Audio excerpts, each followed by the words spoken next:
Welcome to our today's Woodcast. Today we have Supreme Sandhu as our guest speaker from Canada Real Estate Group. The topic of discussion will be Airbnb Properties. Supreme Baji, with the rising interest rates, I've heard that the rents are not covering people's mortgage payments and the house expenses anymore. What recommendation do you have for people who are still looking to invest and build a real estate portfolio? That's a very good point, Baji. Today, the investor is very reluctant to go for investments because it's clearly not giving them enough cash flow. So, best investment out there today is the properties with a good cash flow, a positive cash flow. One word answer, Airbnb. It is a well-known fact in which the investors should leverage in this market is that BC being a tourism heaven is a great opportunity for investors to leverage that.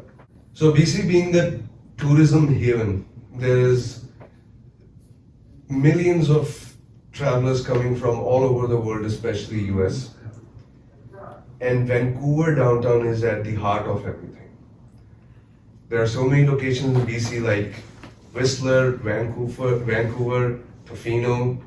The properties over there are giving us immense amount of profits. Now, there is a challenge to actually find good Airbnb properties because there are city regulations that won't allow certain people to operate their Airbnb. For example, City of Vancouver has recently put a lot of restrictions for people to operate their Airbnb, considering there's to safeguard the rental market. But still, for investors to be able to leverage the Airbnb market in Vancouver is still possible in certain areas. Now, despite all these advantages of running an Airbnb, it is a very well-known fact that Airbnb properties still fail. A lot of Airbnb properties fail, and it's not because they're not in the right location or they're not big enough or for any other reason. The main reason why most Airbnb properties fail is because they are not managed properly, or they are not interiorly decorated in something that is unique, because most of them just look like a generic interior decorated places, just like another hotel room. So people always like some personal touches. So all the properties that I am helping my customers with, I really advise them to have a good interior decoration because it's part of the investment. So Supreme Baji, for someone who is alien to the industry, who knows nothing about Airbnb, can we offer them a one-stop shop experience where basically if they approach us to become an investor in Airbnb, we can help them with a turnkey product? Another fantastic question, Pari. The short answer is yes.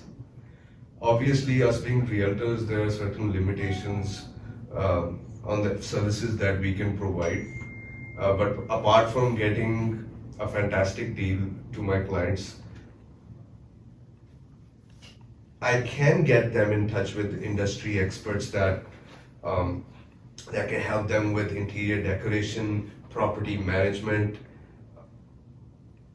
licensing, handyman, for any kind of construction or modification that they need to do at a very fast-paced and well-organized manner. And in a very good budget. So for example, one of my clients that was interested in buying an Airbnb property, and I got them this property in downtown Vancouver.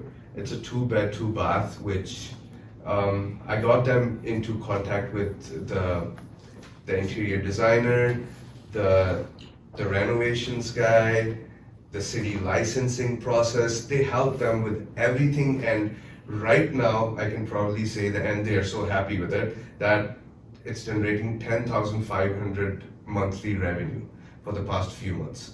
And when you say that, is that positive cash flow?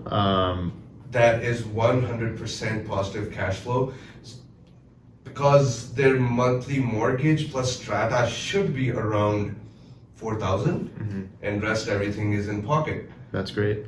So I think this is something that would really help the investors make the decision that they want to make in terms of financial investments. So looking forward to hear from you guys. Cheers. So Sucleen Baji, let's say if I'm looking at a budget of about $650,000, is there something that you can help me find that's a good Airbnb investment property? Well, Harry, at the moment in downtown, you could easily get that one-bedroom apartment centrally located in downtown that would generate a good positive cash flow. But having said that, I would still recommend going for a two-bedroom condo, which would roughly be around the range of $900,000, and it would generate much better positive cash flow than a one-bedroom apartment. But you cannot go wrong with a one-bedroom apartment either. Okay. Sucleen Baji, what sets you apart from other realtors who might be recommending their clients to set up an Airbnb investment? So Harry, I take my research very seriously, and to get to those data points where I can help my client get an amazing deal with the price point, the kind of money they're spending, and at the same time getting the potential to make the maximum cash flow possible. And that research is backed by various sources that are legitimate. And currently I could say confidently that with my track record of various Airbnbs that I've helped my clients get, I can say that I can get my next client the next best deal in Airbnb. Thank you everyone for watching today's podcast. Please don't hesitate to contact us at Candor Real Estate Group with Woodhouse Realty for any of your real estate inquiries.